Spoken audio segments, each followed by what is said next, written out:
ये फैमिली के young master के पास ये पावर है कि वो चूज कर सके कौन उसके मन की बातें सुन सकता है। जिसे भी वो डेजिग्नेट करे वो उसके दिल की आवाज सुन सकता है। लेकिन मेरे पास इसके ऑपोजिट पावर है। मैं दूसरों के मन की बातों को एडिट कर सकता हूँ।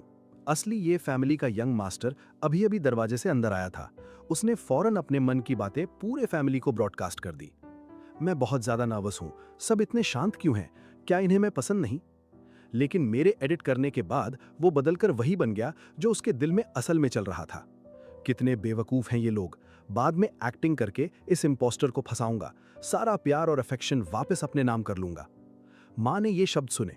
उनका हाथ जो उसे गले लगाने के लिए बढ़ रहा था हवा में ही रुक गया। उसके ठीक बाद ये यंग मास्टर बेचारगी का ड्रामा करने लगा। मैंने इतने सालों तक कितनी तकलीफें झेली हैं, अकेला। दिन बहुत मुश्किल थे, लेकिन जब भी आप सबका ख्याल आता मुझे किसी चीज से डर नहीं लगता था। आज आखिरकार घर आ गया हूं, बस इतना खुश हूं। तू अपने मन की बातों से विक्टिम कार्ड खेलकर सिंपैथी लेना चाहता है? पहले देख लूं कि मैं इसके लिए राजी हूं या नहीं। मैंने फौरन उसके विचार एडिट कर दिए। सब उस कमीने ये फान की वजह से हुआ। अगर उसने मेरी आइडेंटिटी चुराई ना होती तो मैं ऑर्फन क्यों बनता? वो बस एक इम्पोस्टर है जिसने मुझसे सब कुछ छीना और सोचता है मुझसे कंपीट कर सकता है। ये एडिटेड विचार सुनकर पूरे ये फैमिली के माथे पर भौएं चढ़ गईं। चौथी बहन ई आओ बड़ी बहन ई किंग के पास झुककर धीरे से बोली, इस ई हाउ के मन में ऐसे विचार कैसे आ सकते हैं? जन्म के वक्त स्विच होना हमारे छोटे भाई की गलती तो नहीं? अजीब बात है, हमारा छोटा भाई कोई रिएक्शन क्यों नहीं दे रहा? क्या उसे सुनाई नहीं देता? दूसरी बहन ईक श्याओ भी पास झुकाई। उसका चेहरा परेशान था। हमारा छोटा भाई कितना इनोसेंट और काइंड है। मुझे डर है कि अब लौटने के बाद ये ई हाओ उसे चोट पहुंचाएगा। बड़ी बहन ई किंग ने ईक श्याओ को घूरा, फिर मुड़कर हिदायत दी, हाँ सही कहा, थर्ड सिस्टर को ग्रुप चैट में मैसेज करना याद रखना। ये नया भाई कोई सिंपल इंसान नहीं है। माँ को ई हाओ की बाहर की मुश्किलों पर तरस आया, लेकिन दोनों भाइयों में किसी तरह की दूरी भी नहीं चाहती थी। आखिर दोनों उनके बेटे थे, तो उन्होंने मेरा हाथ और ई हाओ का हाथ पकड़ा और एक के ऊपर एक रख दिया। तुम दोनों भाई माँ के सबसे प्यारे खजाने हो। अब से मिलकर प्यार से रहना है, समझे? मैंने आज्ञाकारी ढंग से ई हाओ का हाथ पकड़ लिया। चिंता न करो माँ, मुझे हमेशा से एक बड़े भाई की चाहत थी। आज पता चला कि मेरा एक भाई है। बहुत खुश हूं। मैं इससे जरूर अच्छे से घुल मिल जाऊंगा। इस वक्त ई हाओ मन में सिस्टम से पूछ रहा था, इस फैमिली को क्या हुआ है? क्या मैं जो इनर वॉइस भेज रहा हूं वो काम नहीं कर रही? इन्हें पता है मैंने इतने सालों कितना झेला है। इन्हें तो मुझ पर तरस आना चाहिए ना। इन्हें मुझे पैम्पर करना चाहिए ना। सिस्टम की मैकेनिकल आवाज उसके सिर में गूंजी, होस्ट, लगता है इस फैमिली को आपकी कोई परवाह नहीं। आप साफ तौर पर बायोलॉजिकल सन है, लेकिन ये फेक यंग मास्टर को ज्यादा पसंद करते लगते हैं। हर शब्द उनके बीच दरार डालने के लिए था। ई हाओ ने तंज से जवाब दिया, जल्दी किस बात की? ये बस पहला दिन है। अभी तो मैं उस इंसान से कंपीट नहीं कर सकता जिसे इन्होंने सालों पैम्पर किया है। लेकिन तुम्हारी मदद से मुझे डर किस बात का? बस देखते जाओ। बेचारा ई हाओ अभी भी अंधा बना हुआ था। उसकी और सिस्टम की सीक्रेट प्लॉट मेरे कानों तक एक भी शब्द छूटे बिना पहुंच रही थी। माँ ने ई हाओ के सिर पर हाथ फेरा, पापा और मुझे अभी तुम्हारी पसंद का पता नहीं। इस कार्ड पर 10 मिलियन युआन है, जो चाहो खरीदो, कम पड़े तो बताना। तीसरी सिस्टर कहीं और शूटिंग कर रही है, नहीं आ पाई, लेकिन मैंने उसे मैसेज कर दिया है। शूटिंग खत्म होते ही वो तुमसे मिलने आएगी। ई हाओ की आंखें चमक उठी। शुक्रिया पापा माँ, जिंदगी में पहली बार इतने पैसे मिले हैं, ये काफी से ज्यादा है। सच में? उसकी नजर मेरी तरफ घूमी। मैं ध्यान से तैयार किया हुआ गिफ्ट लेकर आगे आया। अब मेरी बारी है भाई, खोलकर देखो पसंद आता है या नहीं। बहुत वक्त लगाया है इसे चुनने में, मेरी सारी पॉकेट मनी इसी में लगी है। मैंने जानबूझकर सिर थोड़ा टेढ़ा किया, चेहरे पर हल्का सा प्राउड भाव रखा। ई हाओ ने मन में मुस्कुराते हुए सोचा, एक्टिंग में माहिर है, मैं सिस्टम से कहकर इसे एक फेक पीस से स्वैप करवा दूंगा। किसी को पता नहीं चलेगा। देखते हैं अभी कितना स्मग रहता है। उसने ग्रैटिट्यूड से रोते हुए दिखावा किया, हाथ बढ़ाकर गिफ्ट ले लिया। भाई का दिया गिफ्ट है, चाहे जो भी हो, मुझे पसंद ही आएगा। बहुत बहुत शुक्रिया ये फान। फिर उसने फौरन मन में सिस्टम को आदेश दिया, कर दो, अंदर की ज्वेलरी को बिल्कुल सेम डिजाइन की एक फेक से बदल दो। उसने धीरे धीरे बॉक्स खोला, चेहरे पर खुशी फैल गई, जैसे उसे पहले से दिख रहा हो कि मैं सबकी नजरों में मिसअंडरस्टूड हो जाऊंगा, खुद को डिफेंड भी नहीं कर पाऊंगा, बेचारा सा दिखूंगा। बॉक्स खुल गया। अंदर एक क्रूड मटेरियल से बनी फेक पीस थी। जब कोई देख नहीं रहा था, ई हाओ के होठों पर एक मिलीशियस स्मग मुस्कान आ गई। उसने फेक ज्वेलरी उठाई, मन में चिल्लाने लगा, अच्छे से देख लो, ये मेरे भाई ये फान का दिया वेलकम गिफ्ट है, सबूत साफ है। अब देखते हैं इसे बचाने के लिए तुम्हारे पास कौन सी एक्सक्यूज बची है। ये फान, इस बार तू गया। बॉक्स पूरा खुला हुआ था। सबने वो चमक रहित फेक रिंग देख ली। सब स्टन रह गए। जी हाँ, फौरन एक स्टेज एक्टर की तरह ओवर एक्टिंग करने लगा। आंसू तुरंत भर आए, आवाज शिकायत में डूबी हुई थी। ये कैसे हो सकता है भाई? क्या तुमने गलत वाला उठा लिया? मुझे फेक ज्वेलरी क्यों दी? पापा की भौहें कस गईं। उन्होंने उलझन भरी नजर से मुझे देखा। जी फैन, यहां आखिर हो क्या रहा है? मैं मन में चुपचाप हंसा। एक्टिंग स्किल तो टॉप नॉच है, ये तो बस ट्रस्ट जीतने के लिए विक्टिम प्ले करना है। ऐसी मैनिपुलेटिव रोल कौन नहीं खेल सकता? मेरा चेहरा फौरन पीला पड़ गया। मैंने फेक को पूरी तरह अविश्वास के भाव से देखा। मैंने जल्दी से प्रोटेस्ट किया। ये नामुमकिन है, ये बिल्कुल सही नहीं हो सकता। ये तो वही गिफ्ट है जो माँ और मैंने साथ जाकर खरीदा था। मेरी आंखों के किनारे फौरन लाल हो गए। आवाज ऐसे अटक गई जैसे रोने को हूं। ये कैसे हो सकता है? इस रिंग की कीमत करोड़ों युआन है। ये फेक कैसे हो सकता है? और ये रिंग इतनी सुंदर थी कि मैं माँ को भी देर तक इसे निहारने के लिए घसीट लाया था। उसके बाद ही निकले थे। तब तो ये बिल्कुल असली थी। मेरे पास इसे स्वैप करने का समय ही नहीं था। माँ भी पूरी तरह अविश्वास में थी। उन्हें साफ याद था, थोड़ी देर पहले कार में जब उन्होंने और मैंने रिंग देखी थी, वो बिल्कुल ऐसी नहीं दिखती थी। जीहा वहीं ठिठक गया। उसे उम्मीद नहीं थी कि मैं रिंग चुनने के लिए माँ को साथ ले गया था। इससे भी ज्यादा, मिलने से पहले ही हमने इसे खोलकर चेक भी कर लिया था। लगता है इस बार मुझ पर इल्जाम लगाने का कोई रास्ता नहीं बचा। फिर भी वो मन में स्मग मुस्कुरा रहा था। बड़ी बहन यी चिंग ने मुझे देखा। उसकी आंखों में पूरा भरोसा था। चिंता मत करो यी फैन, हम सब जानते हैं तुम ऐसा कभी नहीं करोगे। ये कहकर उसने यी हाओ की तरफ ठंडी नजर डाली। यी हाओ फौरन गमगीन सिसकियों में फूट पड़ा। बड़ी बहन, तुम मुझ पर कैसे विश्वास नहीं कर सकती? ये रिंग सच में फेक है। मेरे हाथ में अभी आई थी। मुझे कुछ करने का मौका ही नहीं मिला। क्या इसलिए कि भाई मेरा घर आना वेलकम ही नहीं करता? उसी वक्त उसके मन की बातें भी बाहर ब्रॉडकास्ट हो गईं। खुलते ही रिंग ऐसी ही थी। मैंने कुछ नहीं किया। ये मेरे उस भाई पर शक क्यों नहीं करते? क्या इनके दिल में सिर्फ यी फैन ही है? क्या मैं आउटसाइडर हूं आखिर में? मैं उज्जवल रोशनी के नीचे खड़ा मन में एक छोटी सी चमक देख रहा था। मैंने भी कैजुअली उसके मन की बातें एडिट कर दी। लगता है इस बार यी फैन को फंसाना पूरी तरह फेल हो गया। उसे बर्बाद नहीं कर पाया। फिर भी किसे पता था, मेरे पास एक सिस्टम है जो पल भर में गिफ्ट को फेक से बदल सकता है। कितने अफसोस की बात है। ये बेतुके विचार सुनकर सब बाहर से नॉर्मल रहे, लेकिन अंदर एक तूफान उठा हुआ था।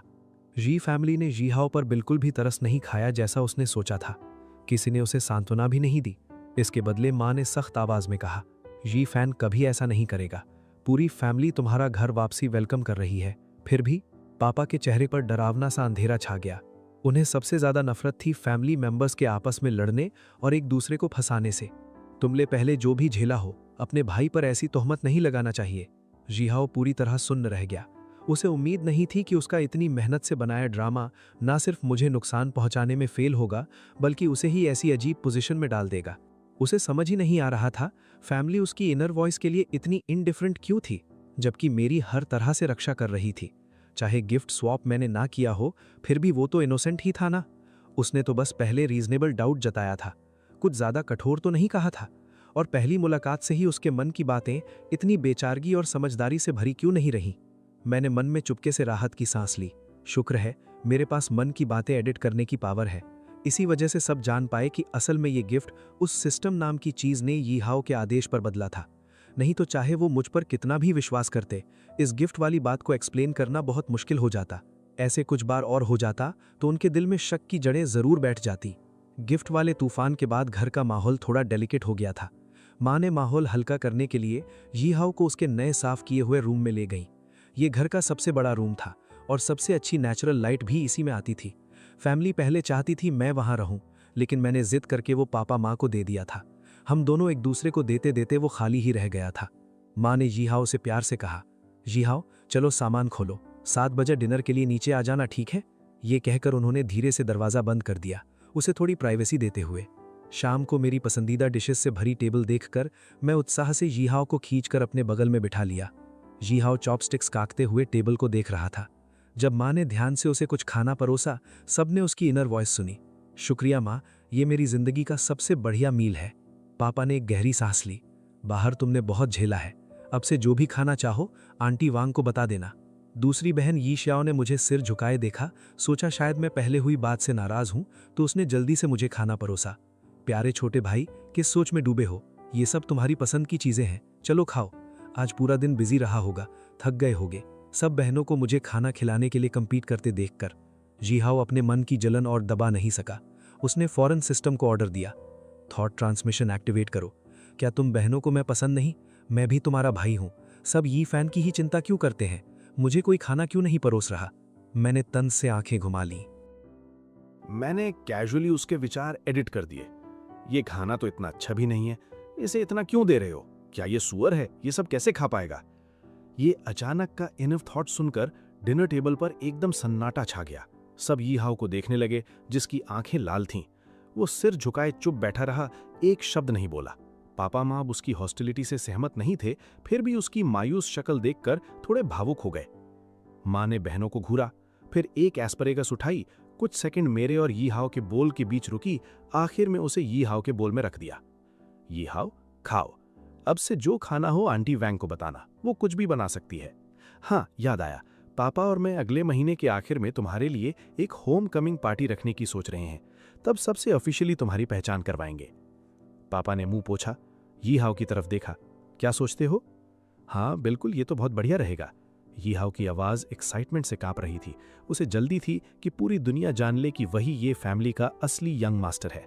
मैं पहले कभी किसी पार्टी में नहीं गया, इस बार गेस्ट ऑफ ऑनर बनकर सबकी मदद लेनी पड़ेगी। चिंता मत करो, हम सब कुछ परफेक्ट अरेंज करेंगे। तुम्हें बस वक्त आने पर अच्छा दिखना है। पहला फैमिली रीयूनियन डिनर ऐसे ही अजीब माहौल में खत्म हुआ। हर किसी का दिल अपने अपने विचारों से भारी था। खाने के बाद बड़ी बहन यीचिंग ने चुपचाप छोटी बहनों को अपने रूम में बुलाया। वो अब भी सोच रही थी कि ये सिस्टम चीज असल में क्या है। वो बहनों के साथ एक प्लान डिस्कस करना चाहती थी। डर था कि सिस्टम मुझे कुछ नुकसान पहुंचा दे और मुझे संभालने का तरीका भी ना पता हो। पापा स्थिर कदमों से ऊपर गए, अपने स्टडी में कंपनी के डॉक्यूमेंट्स देखने के लिए। माँ ने एक हाथ में मेरा हाथ और दूसरे में यी हाओ की कनाई पकड़ी हमें ड्रेसिंग रूम की तरफ ले गईं। डिनर से पहले के गिफ्ट इंसिडेंट से बने टेंशन को दूर करना चाहती थीं। एक तरफ था उनका सालों से पैम्पर किया हुआ बेटा, दूसरी तरफ उनका बायोलॉजिकल सन, जिसने सालों तक तकलीफें झेली थीं। वो किसी से भी ज्यादा चाहती थीं कि हम दोनों मिलकर रहें। ये सब प्रेशियस ज्वेलरी सेट्स हैं जो मैंने सालों में कलेक्ट किए हैं। हर पीस बेहद वैल्यूएबल है। जैसे ही ड्रेसिंग रूम की लाइट्स चलीं, ज्वेलरी से भरी पूरी दीवार जिंदा सी लगने लगी। हर हरकत के साथ जेड चमक रहा था। जेमस्टोन्स चमक दमक से भरे थे। डायमंड्स एक मनमोहक चमक बिखेर रहे थे। यी हाओ ने अपनी कई बार धुली फीकी पैंट कफ्स को नीचे देखा। उसके नाखून हथेलियों में गहरे गड़ गए। जो चाहो चुन लो, शर्माओ मत। माँ की आवाज शहद जैसी मीठी थी।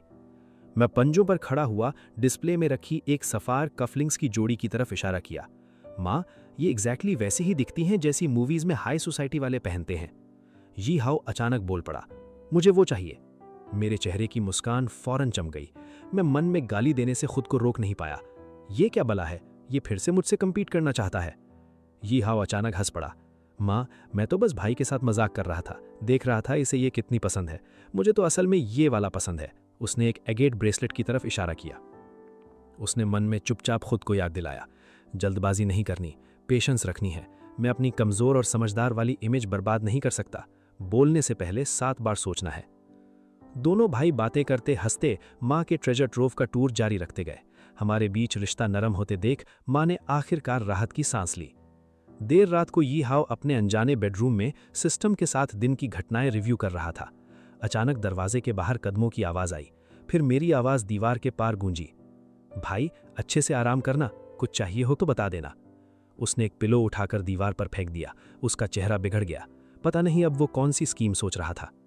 मेरी तरफ से मैं दीवार के सहारे खड़ा यी हाओ के मन की बातें सुनते हुए अपनी कलाई पर चमकता गोल्डन पैटर्न देख रहा था, मन ही मन मुस्कुराते हुए।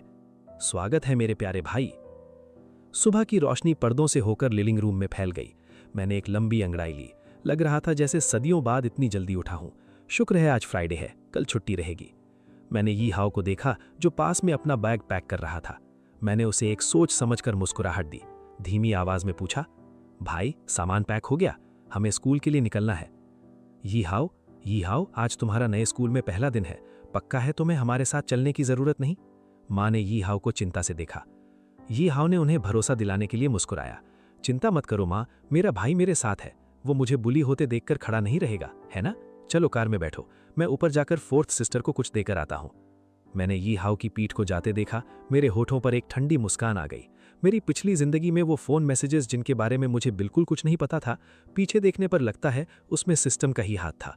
उस वक्त मुझे सिस्टम के होने का पता नहीं था, क्योंकि सबूत इतने साफ थे। पहली बार फैमिली ने मुझसे कठोरता से बात की थी, लेकिन इस बार मैं यी हाउ की स्कीम को फिर से कामयाब नहीं होने दूंगा। थोड़ी देर बाद हम दोनों साथ कार में बैठे और स्कूल की तरफ निकले। यी हाउ पूरे रास्ते थोड़ा खोया खोया लग रहा था जैसे कुछ बड़ा प्लान कर रहा हो। मैंने नोटिस ना करने का बहाना किया, आंखें बंद कर आराम करता रहा। साथ ही यी हाउ और सिस्टम की प्लान भी सुनता रहा और दूसरी तरफ अपनी काउंटर स्ट्रैटेजी भी सोचता रहा। कार स्कूल के गेट के सामने ठीक से रुकी। ये हाउ ने वो शानदार स्कूल गेट और वहां खड़ी अलग अलग सुपर कार्स की कतारें देखी। उसके मन में मिले जुले जज्बात उठे। उसने कभी नहीं सोचा था कि वो किसी दिन एक नॉवल जैसे एलीट स्कूल में कदम रखेगा। हम पहुंच गए। आसपास के स्टूडेंट्स की क्यूरियस नजरों का सामना करते हुए मैं उत्साह से ये हाउ को घुमाते हुए उसे कैंपस से परिचित कराने लगा। टूर खत्म करने के बाद मैं उसे क्लासरूम में लाया और अपने नए ट्रांसफर हुए भाई को अपने फ्रेंड से इंट्रोड्यूस किया। ये हाउ ने मौका लेते हुए खुद को इंट्रोड्यूस किया, लेकिन बहुत कमजोर ढंग से एक्ट किया। उसकी आवाज अटक रही थी, लग रहा था जैसे उसे बुली किया गया हो। सब थोड़े स्पीचलेस रह गए। उन्होंने उस पर ध्यान देने की भी जहमत नहीं की और वापस मुझसे हाई-फाई बातचीत में लग गए। जब ब्रेक टाइम आया, ये हाउ अकेला शांत बैठा रहा। आसपास के स्टूडेंट्स को छोटे छोटे ग्रुप्स में बातें करते देखता रहा। उसे साफ महसूस हुआ कि वो यहाँ पूरी तरह आउटसाइडर है, बिल्कुल वेलकम नहीं। आवाज धीमी रखो, उसे सुनाई न दे। ये हाउ ने वो जानबूझकर दबाई हुई विस्पर सुन ली।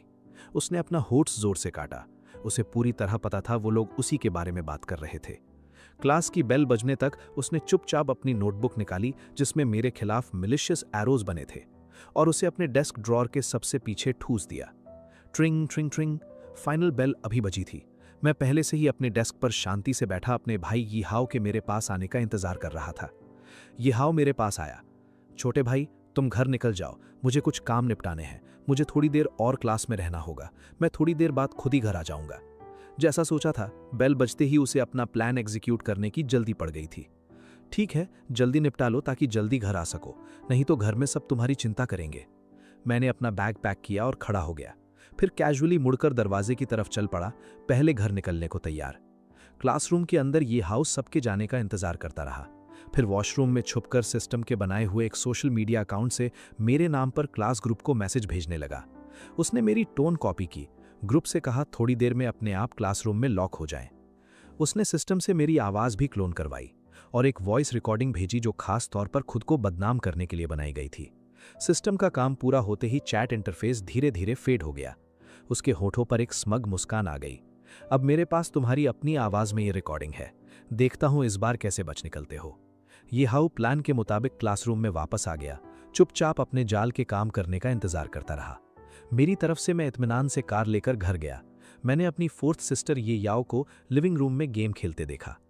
फोर्थ सिस्टर, तो कौन सा रैंक दिला दिया मुझे? ये याओ ने अपने हाथ का ब्लैक फोन हिलाया।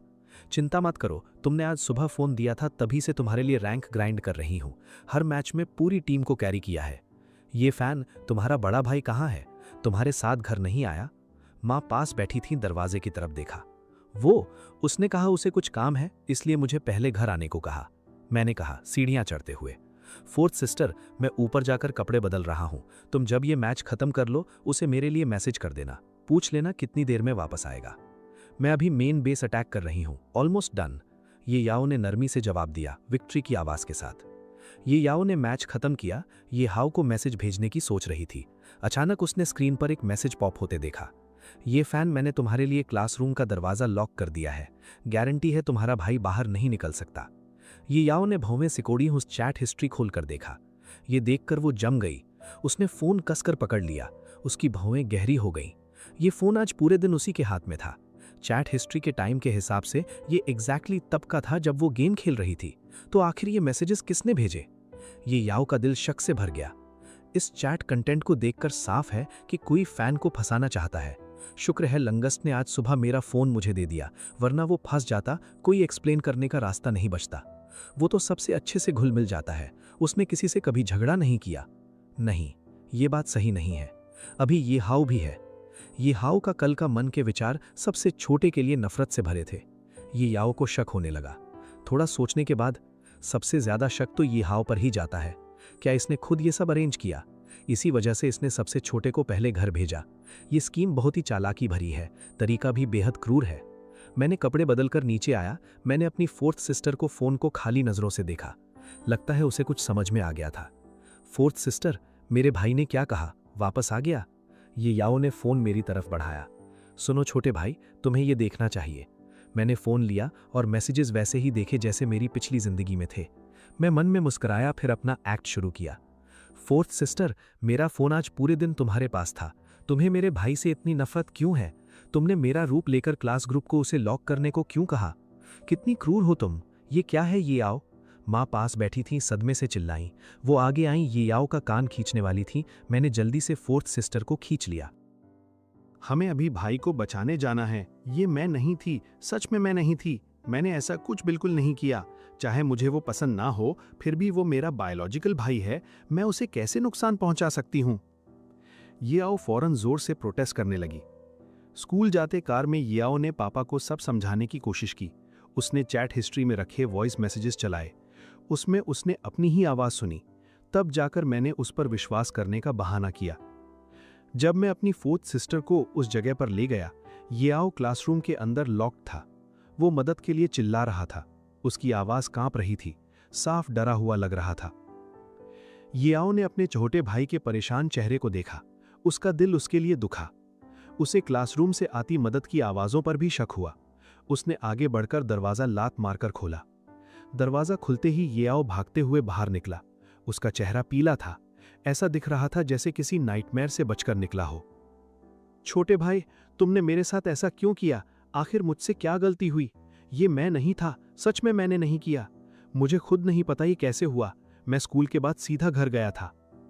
मेरी आंखों में आंसू भर आए। मैंने शिकायत से भरी आवाज में बात की। येआओ ने भौएं सिकोड़ी। उसने मुझे सांत्वना देने के लिए सिर पर हाथ फेरा, फिर येआओ को घूरा।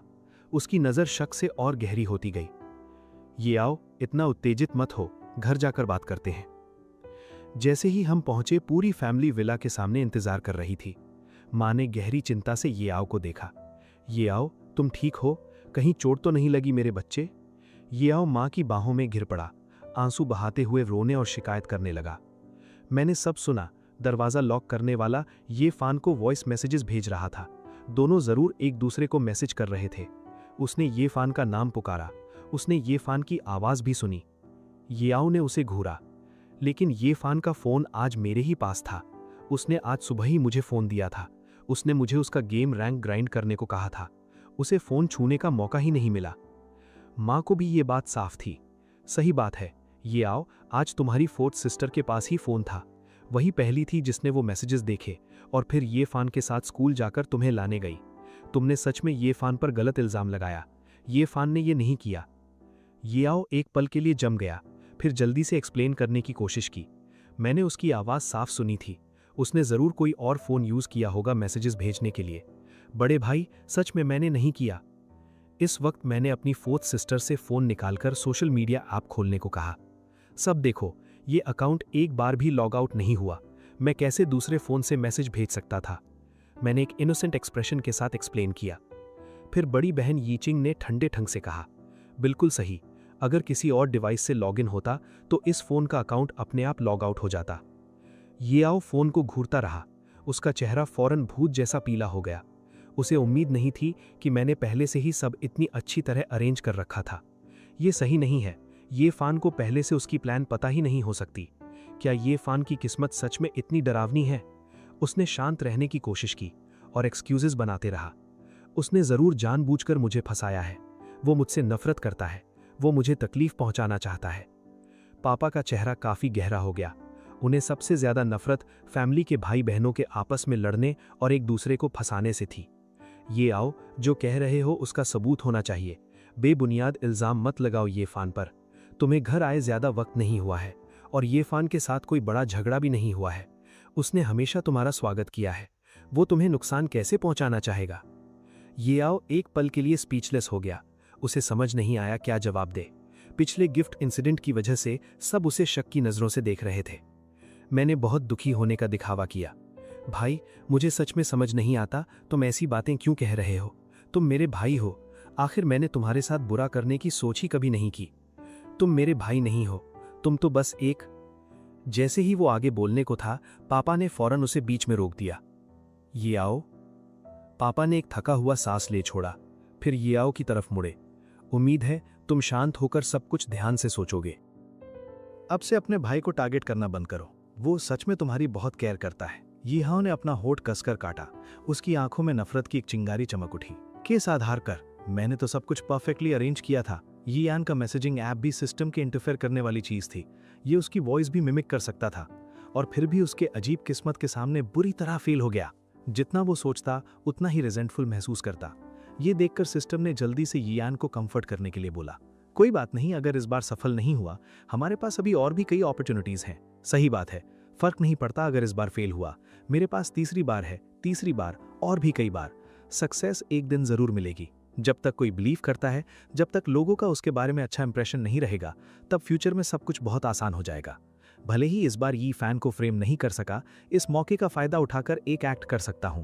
मुझे एक पिटिफुल विक्टिम का पार्ट प्ले करना होगा। आखिर बाहर से देखने पर यह सब मुझसे कोई कनेक्शन नहीं रखता। इसके विपरीत मैं ही विक्टिम बन गया हूं। लेकिन अभी मुझे यीयान को डायरेक्टली प्रोवोक नहीं करना चाहिए, वरना फायदे से नुकसान ज्यादा होगा। मुझे और भी पिटिफुल और वेल बिहेव्ड दिखना होगा ताकि सब मेरे लिए सॉरी फील करें। सिस्टम रेडी हो जाओ, इनर थॉट्स ब्रॉडकास्ट करना शुरू करो। बस ये कहो, मैंने गलती से अपने छोटे भाई को एक्यूज किया, लेकिन ये काम किसने किया आखिर? किसी क्लासरूम में लॉक करने की हिम्मत करना बहुत ही क्रूअल है। मैं चिल्लाता रहा जब तक मेरी आवाज बैठ नहीं गई, और किसी ने देखने की भी जहमत नहीं की। मुझे अब भी वो डर और डिस्पेयर का फीलिंग साफ याद है। मैंने यीहाओ और उसके सिस्टम के बीच की डायलॉग सुनी, हल्के से अपनी फिंगर फ्लिक के साथ। मैंने उसके थॉट्स एडिट किए। किस आधार पर? मैंने तो पहले से सब प्लान किया था। सिस्टम उसके चैट ऐप में इंटरफेयर भी कर सकता था। उसने उसकी वॉइस परफेक्टली मिमिक भी की। बस इतना है कि मैं इतना अनलकी था कि उसकी लक से हार गया। बड़ी बहन ने यीहाओ के थॉट्स में ये सुना और उसका दिल पूरी तरह ठंडा हो गया। जैसा सोचा था, ये सब उसी का किया धरा था, और उस स्ट्रेंज सिस्टम ने उसकी मदद की। यीहाओ ने थोड़ी सी साय ऑफ रिलीफ ली। उसके दिल का डाउट आखिरकार रिजॉल्व हो गया। तो ऐसा था, ये कोई आश्चर्य नहीं, सिर्फ वो मिस्टीरियस सिस्टम ही ये कर सकता था। अच्छी बात है कि उसके इनर थॉट्स सुने जा सकते हैं, और अच्छी बात है कि फोन पूरे समय मेरे हाथ में था, वरना हम गलती से यंगेस्ट को एक्यूज कर बैठते। मुझे पता ही नहीं चलता क्या करना है। यीहाओ के आंसू गिरते देखकर पिता सिर्फ हेल्पलेसनेस में सिर हिला सके। यीहाओ, अगर तुम सच में लोगों का अटेंशन चाहते हो तो ऐसे मेथड से नहीं मिलेगा। ऐसा करने से सब और भी तुमसे नफरत करेंगे। अगर तुमने सच में ये किया है तो पिता उम्मीद करता है कि तुम ब्रेवली अपनी मिस्टेक एडमिट करो, और भविष्य में कभी ऐसा मत करना। मैं अभी भी बिलीव करता हूँ कि दिल से तुम एक अच्छे बच्चे हो। माँ उसके पास आई, उसने उसे एक टिश्यू दिया और धीरे से कहा, मुझे पता है तुम बस अभी अभी घर लौटे हो, तो तुम फैमिली से एक्सेप्टेंस के लिए डेस्परेट थे, लेकिन प्लीज ऐसा फिर कभी मत करना। हम सब एक फैमिली हैं मेरे बेटे। अगर कोई इशू है तो हम शांति से बात कर सकते हैं। माँ ये बहुत अच्छे से समझती है।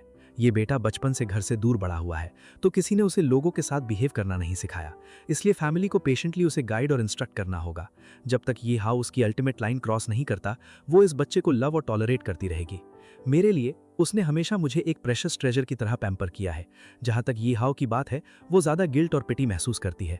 भले ही यीहाओ अभी कुछ बुरी चीजें कर रहा है, वो बिलीव करती है कि ये सब इसलिए है क्योंकि तब उसने उसे होल हार्टेडली रेज नहीं किया था। अभी भी बदलने का समय है। वो अपनी माँ के तौर पर अपनी सारी रिस्पॉन्सिबिलिटीज पूरी करने की कोशिश करेगी। अपने पेरेंट्स की रोक टोक सुनकर यीहाओ अभी भी समझ नहीं पा रहा था। उसने प्योर कंफ्यूजन के साथ ऊपर देखा। ये कैसे हो सकता है? मैं तो क्लियरली यहाँ विक्टिम था। सिस्टम की मूवमेंट्स तो कोई डिटेक्ट नहीं कर सकता था। सब क्यों अज्यूम कर रहे हैं कि ये सब मैंने डायरेक्ट किया? क्या मैंने कहीं कुछ गलत कह दिया? होस्ट के लक पॉइंट्स 20 कम हुए, करंट लक पॉइंट्स 140 है। सिस्टम की नोटिफिकेशन सुनकर यीहाओ आखिरकार पैनिक फील करने लगा। पहले उसका इरादा मुझे फ्रेम करने का था। किसे पता था इससे फैमिली की नज़रों में उसकी अपनी इमेज और भी वर्स हो जाएगी। जहां तक मेरे स्पेक्टेकुलर काउंटर अटैक की बात है, उसने यीहाओ की स्कीम को सक्सेसफुली ब्लॉक कर दिया। इसके अलावा इससे फैमिली और भी बॉन्ड हुआ और मुझे और प्यार किया। ये फैन, मुझे सॉरी कि मैंने अभी तुम्हें मिसअंडरस्टैंड किया। क्या तुम मुझे माफ कर सकते हो? यीहाओ ने पूरी सिंसेरिटी के साथ मेरा हाथ पकड़ा। उसकी आंखें रिमोर्स से भरी थीं। उसके दिल में वो अच्छी तरह जानता था कि अभी वो सिर्फ मुझ पर ही रिलाई कर सकता है इस मुश्किल हर्डल को पार करने की उम्मीद के लिए। ठीक है, कुछ नहीं हुआ। मैं तुम्हें बिल्कुल भी ब्लेम नहीं करता भाई। मुझे पता है तुम्हारा ये मतलब नहीं था। मैंने भी चैट हिस्ट्री चेक की, वॉइस मैसेजेस भी सुने। सच में वो वॉइस बिल्कुल मेरे जैसी लग रही थी। तो ऐसा मिसअंडरस्टैंडिंग होना समझ में आता है। लेकिन ये कौन प्लान कर सकता है? उनके पास जरूर कुछ स्किल है, लेकिन वो एक्शन बहुत टेरिबल था। बुलिंग भी और किसी को फ्रेम भी। ये जरूर किसी हैकर ने किया होगा, लेकिन उस इंसान ने सच में बहुत क्रूअल एक्ट किया। चौथी नूना ने अपनी आईब्रो उठाई और जोर से हंसी। पिछली रात की डिस्कशन के बाद सबको लगा कि सिस्टम सच में इतना मिस्टीरियस है कि absurd लगने लगता है। ये डर रहते हुए कि सब कुछ प्रॉपर्ली एक्सप्लेन नहीं किया जा सकता, सबको प्रिटेंड करना पड़ा कि वो ई हाओ के इनर थॉट्स नहीं सुन सकते। मैं भी खूब मुस्कुराया और याओ का हाथ पकड़ लिया।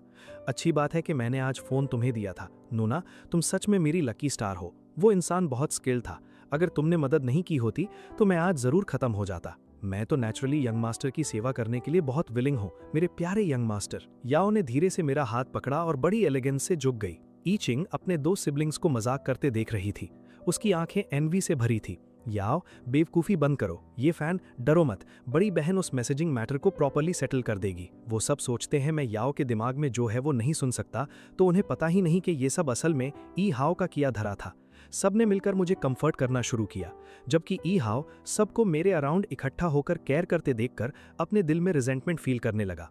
मुझे उस क्लासरूम में इतनी देर तक लॉक किया गया था, क्या मैंने जो ग्रीवेंस सही है वो किसी तरह कम है? जबकि येन को बस कुछ मैसेजेस में इंपर्सनेट किया गया, उसमें इतना स्कैरी क्या है? उसे सब ने क्रिटिसाइज किया, जबकि येन को कॉडल्ड और कंफर्ट किया गया। सब कुछ इसके ऑपोजिट होना चाहिए था, लेकिन उसने सीधे ये बातें कहने की हिम्मत नहीं की। वो समझता था कि घर में उसकी पोजीशन अभी इतनी हैवी नहीं है, तो वो बस एक कोने में खड़ा रह सकता था। लिविंग रूम की वार्म सीन को रिजेंटफुली घूरते हुए चुपचाप अपने सिस्टम से कंसल्ट करता रहा। शायद ये सिचुएशन अभी भी कुछ और बेनिफिट्स दे सके। ई हाओ को डिजेक्टेड फेस के साथ सिर झुकाए देखकर माँ आगे बढ़ी और उसे एक हग दिया। तुम थक गए हो ना, क्या तुम अपने रूम जाकर थोड़ा रेस्ट करना चाहते हो? माँ की आंखें उसके लिए लव से भरी थीं। मैं थोड़ा थक गया हूँ, तो क्या मैं पहले अपने रूम जा सकता हूँ माँ? अपनी मदर की कंसर्न से ई हाओ का मूड तुरंत सिग्निफिकेंटली ब्राइटन हो गया। माँ ने धीरे से उसके बाल स्ट्रोक किए। आंट वॉन्ग को बता देना, अगर कुछ खाने का मूड है तो वो बाद में डिनर के लिए तुम्हें नीचे बुला लेंगी। ई हाओ अपने रूम वापस गया। उसने इधर उधर देखना शुरू किया। ऐसा लग रहा था जैसे उसके दिमाग में फिर से कोई नया आइडिया आ गया हो। ये तीसरी बार था जब ई हाओ ने फैमिली के साथ डिनर किया। वो टेबल की तरफ चला गया और उन डिशेस के सामने बैठ गया जो उसने खुद सिलेक्ट की थी। ये सब वो डिशेस थीं जो उसने पहले से आंट वॉन्ग से रिक्वेस्ट की थी, एक truly lavish sea food feast की प्रिपरेशन में। मैं डाइनिंग टेबल की तरफ टहलते हुए गया और ई हाओ के सामने बैठ गया। भाई, आज का डिनर सच में लैविश लग रहा है ना? हाँ, कल से बहुत बेटर है, ई हाओ ने जवाब दिया अपने सी फूड सूप के बोल को स्टर करते हुए। ये सेंटेंस सुनते ही सब अमेजमेंट से स्टन्ड हो गए। किसी को नहीं पता उसकी इस बात का प्रॉपर्ली रिस्पॉन्ड कैसे करें, क्योंकि फैमिली मेंबर्स के लिए पिछली रात का डिनर मेन्यू पहले से बहुत सब्सटैंशियल था। भले ही ई फैमिली कैपिटल की 4 ग्रेट प्रेस्टिजियस हाउसेज में से एक है, असल में फैमिली मील्स यूजुअली लाइट और सिंपल डिशेस को प्रायोरिटाइज करते हैं। हाउस होल्ड के मेंबर्स के लिए एक्सपेंसिव डेलिकेसीज का फ्लेवर कुछ पर्टिकुलरली स्पेशल नहीं था, बल्कि सिंपल होम कुक्ड मील्स ही सबसे अच्छे थे। ई हाओ की आंखों में आंसू भर आए। शायद इसलिए क्योंकि मैं यूजुअली सिर्फ ऑर्डिनरी चीप फूड खाता था, तो अब मुझे स्पेशली कुछ एक्सपेंसिव डिशेस की क्रेविंग हो रही है। किसी को माइंड तो नहीं होगा ना? कोई बात नहीं, अगर तुम्हें कुछ क्रेविंग है तो बस आंट वॉन्ग को बता देना। ये फैन को भी कभी कभी ये डिशेस पसंद है, तो किसी को कैसे माइंड करेगा। माँ को अपने बेटे के लिए डीपली सॉरी फील हुआ, ये सोचकर कि उसे बाहर अकेले इतने सालों तक स्ट्रगल और सफर करना पड़ा। ई हाओ ने अपने डीप परफॉर्मेंस शुरू की, अपने पास्ट पॉवर्टी और सफरिंग पर लेमेंट करते हुए। अगर उस दिन मेरी येन से स्विच ना होती तो शायद मैं इन लग्जूरियस डेलिकेसीज को ऑफन एंजॉय करता। राइट? ये शब्द सुनते ही मैं स्पॉट पर फ्रीज हो जाने का प्रिटेंड किया। मेरे हाथ का ग्लास अचानक गिर गया। मैं अब्रप्टली खड़ा हो गया। ग्लास के फर्श पर टूटने की आवाज जारिंग थी। तुम क्या बेवकूफी की बातें कर रहे हो? चौथी नूना, ई याओ, भी पैनिक में खड़ी हो गई। उसकी आवाज थ्रेट और वार्निंग से भरी थी। ई हाओ ने उसे प्योर कंफ्यूजन के फेस के साथ देखा। क्या मैंने कुछ गलत कहा? लिविंग रूम का एटमॉस्फेयर तुरंत टेरिफाइंगली साइलेंट हो गया। स्विच्ड एट बर्थ, तो इसका मतलब है मैं असल में मदर और फादर का बायोलॉजिकल सन नहीं हूं। मैं आखिरकार बोला, खुद से मटरिंग करने का प्रिटेंड करते हुए साइलेंस ब्रेक करने के लिए। मेरी आवाज वायलेंटली ट्रेम्बलिंग थी। आंसू गिरने लगे, डाइनिंग टेबल पर स्प्लैश करते हुए। ओह, तो येन को अभी तक ये नहीं पता था? ई हाओ ने सरप्राइज्ड होने का एक्ट किया। सबकी रिएक्शंस को देखते हुए उसने धीरे से अपना होंठ काट लिया। मुझे सॉरी है, मेरा सच में ये मतलब नहीं था। मुझे एक्सपेक्ट नहीं था कि अभी तक किसी ने येन को इस बारे में बताया नहीं था। इट्स ऑल राइट, मैंने जानबूझकर अपनी आवाज इमोशन से चोक कर दी। भले ही हमारा ब्लड रिलेशन ना हो, फादर, मदर और मेरी सिस्टर्स ने इतने सालों मुझे अपने पूरे दिल से प्यार किया है। एक लंबे समय से हम एक दूसरे के क्लोजेस्ट किन बन चुके हैं। मैंने अपना सर झुका लिया। आंसू बिना रुके बहते रहे। मेरी इस आउटवर्ड डिस्प्ले से स्ट्रांग रहने की कोशिश को देखकर सबको इनक्रेडिबली पेन्ड महसूस हुआ। पिता ने एक हैवी साई ली, फिर उन्होंने धीरे से मेरा सर रब किया। ये फैन, तुम हमेशा हमारी फैमिली के बेटे रहोगे। ये कुछ ऐसा है जिसे कोई एब्सोल्युटली नहीं बदल सकता। तुम्हारे और फैमिली के बीच के फीलिंग्स लंबे समय पहले ब्लड के बॉन्ड से सरपास कर गए हैं। हम एक ट्रू फैमिली हैं और फैमिली एक दूसरे को कभी छोड़ती नहीं। मां ने भी फर्म कन्विक्शन के साथ बात की। तीसरी सिस्टर यूलॉन आगे बढ़ी और काइंडली मेरे आंसू वाइप किए। फिर उसने मुझे टाइटली अपने चेस्ट से लगाकर हक किया। मेरी नज़रों में तुम हमेशा मेरे सबसे अडोरेबल छोटे भाई हो। उसकी गेज में जेंटलनेस और स्टेडफास्ट डिटर्मिनेशन दोनों थे। बड़ी सिस्टर ने यीहाओ को ऐसे ग्लेयर किया जैसे उसे इंसिनरेट करना चाहती हो। अब से तुम्हें ये फैन के सामने ऐसी बातें कहना फॉरबिडन है। वो हमारा अपना बायोलॉजिकल भाई है। उसकी गेज से एक अथॉरिटी और डोमिनेंस की हवा निकल रही थी। तीसरी सिस्टर के वार्म चेस्ट के सहारे लीनिंग करते हुए मैंने एक फेंट ट्रायम्फेंट स्माइल दी। कुछ टाइप्स के अफेक्शन सच में ब्लड रिलेशन से कहीं ज्यादा डीप होता है। यीहाओ को एक्सपेक्ट नहीं था कि सब मिलकर ये मुझसे छुपाने की कॉन्स्पिरेसी करेंगे। उसे क्लियरली याद था कि नॉवल के अर्ली चैप्टर्स में पिता को ये फैन को ये ट्रुथ डायरेक्टली बता देना चाहिए था। सिस्टम, ये सब ऐसा क्यों हो रहा है? ये एग्जैक्टली वैसा क्यों नहीं हो रहा जैसा बुक में लिखा था? क्लियरली नॉवल के बहुत पहले चैप्टर के अकॉर्डिंग मेल लीड को अपने बैकग्राउंड के बारे में क्लियरली पता होना चाहिए। सिस्टम ने तुरंत एक आंसर दिया। परहैप्स होस्ट के इस वर्ल्ड में ट्रांसमाइग्रेशन ने एक बटरफ्लाई इफेक्ट क्रिएट किया जिसने सिचुएशन बदल दी। सिस्टम का एक्सप्लेनेशन सुनकर यीहाओ ने अब इसके बारे में वरी करने की जहमत नहीं की। मुझे सॉरी ये फैन, भले ही तुम पेरेंट्स के बायोलॉजिकल चाइल्ड नहीं हो, मैं प्रॉमिस करता हूं मैं हमेशा तुम्हें अपने बायोलॉजिकल भाई की तरह ट्रीट करूंगा। ये सुनकर मैं हल्के से पाउट करने से खुद को रोक नहीं पाया। मुझे पहले से पता है कि मैं बायोलॉजिकल सन नहीं हूं। तुम्हें बार बार रिपीट करने में अपनी सांस वेस्ट करने की जरूरत नहीं है। ऐसा लग रहा था जैसे वो मेरे वूंड पर सॉल्ट रब करना चाहता हो। बात करने का ये तरीका सच में एक जेन्युइन ग्रीन टी टिपिकल था। एक माँ के लिए जो नेचुरली बहुत सिंपल माइंडेड थी, यीहाओ के ये शब्द सुनते ही उसके दिल में अचानक रिलीफ का फीलिंग उठाया, क्योंकि वो सबसे ज्यादा यही चाहती थी, अपने दो बेटों को एक छत के नीचे हारमोनियसली रहते देखना। सब ने इस मैटर पर डिस्कस करना बंद कर दिया। पूरा फैमिली मिलकर एक कोजी डिनर एंजॉय करने बैठ गया। खाना खत्म करने के बाद सब अपने अपने रूम्स में वापस चले गए। अपने बेडरूम में मैंने अपनी पास्ट लाइफ की इवेंट्स को याद करना शुरू किया, और वो बात ये आज रात थी, यीहाओ के घर लौटने का तीसरा दिन। उसने कहा कि वो मेरे रूम में मूव होना चाहता है, जबकि मैं स्टबनली अपनी टेरिटरी पर अड़ा रहा, 1 इंच भी देने से इनकार करते हुए। तब फेक यंग मास्टर की स्टेटस की वजह से मैं अंदर से इनक्रेडिबली इनसिक्योर फील कर रहा था। सबको यीहाओ के लिए इतनी पिटी थी, इससे मैं उसकी हर इंट्रूजन के लिए हाइपर सेंसिटिव हो गया। ऐसा लगा जैसे मेरा रूम चोरी होने वाला है और इस फैमिली में मेरी जगह वैनिश होने वाली है। लेकिन असल में चीजें इतनी सिंपल नहीं थी। यीहाओ का ट्रू गोल फंडामेंटली सिर्फ एक बेडरूम के बारे में नहीं था। दरअसल यीहाओ ही था जिसने इनिशियली रूम स्वैप सजेस्ट किया था, लेकिन आखिर में उसने वो मुझे कंसीड कर दिया था। मैं तब इतनी वायलेंटली रिएक्ट किया था, पूरी तरह बैक डाउन करने से इनकार करते हुए, जिसके नतीजे में यीहाओ इनक्रेडिबली ओबीडियंट और सेंसिबल दिखा। उसकी पीठ का साइड भी जैसे वो अपने रूम की तरफ रिट्रीट कर रहा था, लोगों के दिल को दर्द देता था। अब पीछे देखने पर यीहाओ ने जो भी किया असल में एक पिटिएबल फिर भी बहुत कंसिडरेट इमेज बिल्ड करने के लिए था। फैमिली का सिंपैथी और लव विन करने के लिए, साथ ही मेरी अपनी फ्लॉज को हाईलाइट करते हुए, ये स्कीम सच में किलिंग 2 बर्ड्स विद 1 स्टोन था। बिल्कुल ब्रिलियंट। कंसीक्वेंटली मेरे घर से फोर्स्ड लीव के बाद यीहाओ इमीडिएटली उस रूम में मूव हो गया। उसने गिव अप कर दिया था। दरअसल मेरे रूम में कुछ स्पेशल नहीं था। यीहाओ का मूव होना बस विक्ट्री के फीलिंग को सेवर करने के लिए था। शायद मेरे रूम में रहना यह सिंबलाइज करता था कि उसने ऑफिशियली प्रोटैगनिस्ट के तौर पर मेरी जगह ले ली है। अचानक नीचे से पोर्सलेन के टूटने की आवाज आई। मैंने इसके बारे में ज्यादा नहीं सोचा, जानते हुए कि यीहाओ एक और एक्ट कर रहा है।